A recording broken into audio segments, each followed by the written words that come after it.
नमस्कार मित्रों, आप सभी का एक बार फिर से स्वागत है देवड़ा कोचिंग क्लासेस बनाड़ के यूट्यूब चैनल पर।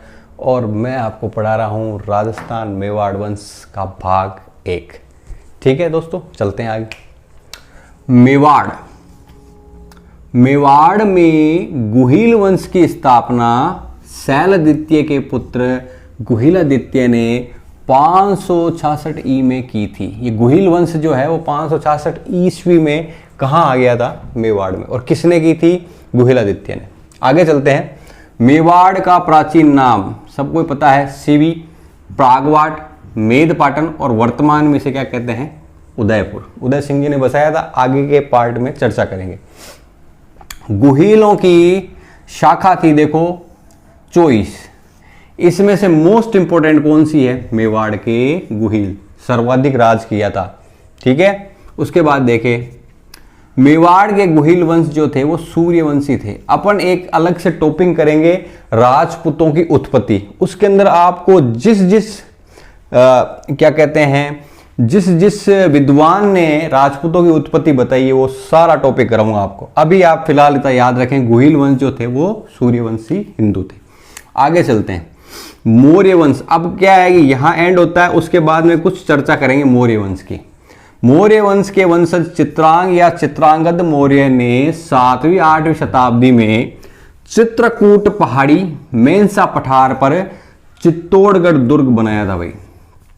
ठीक है। और 734 ईस्वी की बात करें तो ये इनका वंशज राजा मान मौर्य यहां पर क्या कर रहा था? शासन कर रहा था।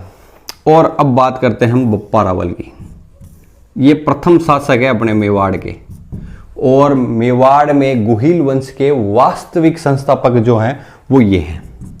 ठीक है। अब देखो सवाल क्या आता है, मेवाड़ में गुहिल वंश की स्थापना किसने की?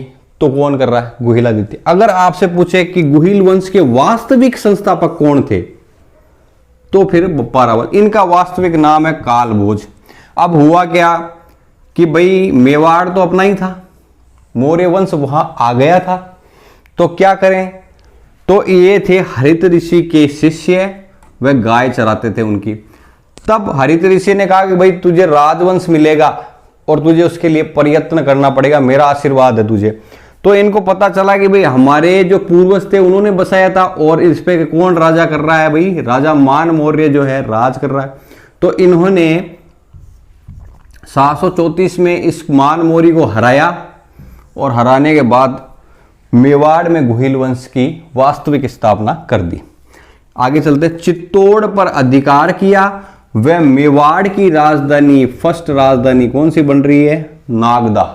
नागदा 2 बार बनेगी राजधानी, आगे बताऊंगा। और नागदा कहां है? उदयपुर। आगे चलते हैं। नागदा में एकलिंग जी का मंदिर बनाया। ठीक है। मेवाड़ शासक खुद को एकलिंग जी का दीवान मानते हैं। उनके मंदिर में कभी भी तलवार लेकर नहीं जाते, छड़ी लेकर जाते हैं, ये ध्यान रखना आप लोग। उसके बाद में बात करते हैं। बप्पा रावल जो है वो मुस्लिम सेना का पीछा करते करते कहां पहुंच गया? गजनी। और वहां जाकर क्या किया? वहां के राजा सलीम को हराया। सलीम को हराकर अपने भांजे को वहां पर क्या कर दिया? गद्दी पर बिठा दिया। और पाकिस्तान का एक बहुत प्रमुख शहर है रावलपिंडी, इस शहर का नाम भी बप्पा रावल के नाम पर ही पड़ा है। आगे चलते हैं। अब इनके बारे में कुछ बातें कह रहे हैं सीवी वेद। सीवी वेद ने बप्पा रावल को चार्ल्स मार्टल की संज्ञा दी। जो चार्ल्स मार्टल है वो क्या था? फ्रांस का कमांडर, उससे तुलना की। उसके बाद में कहते हैं मेवाड़ में बप्पा रावल ने सोने के सिक्के चलाए 115 ग्रेन के। आगे चलो। इनको उपाधियां क्या थी? हिंदू सूरज, राजगुरु, यानी राजपाट में क्या था? ये गुरु था। हिंदू सूरज क्योंकि चमक रहा था, क्योंकि ये जीत रहा था चारों तरफ। और एक मोस्ट इंपोर्टेंट उपाधि थी चकवे की। चकवे का मतलब है चारों दिशाओं को जीतने वाला। ठीक है दोस्तों, आगे बात करेंगे हम अल्लट की भाग 2 में। फिर मिलेंगे आपसे, तब तक सुरक्षित रहिए और पढ़ते रहिए।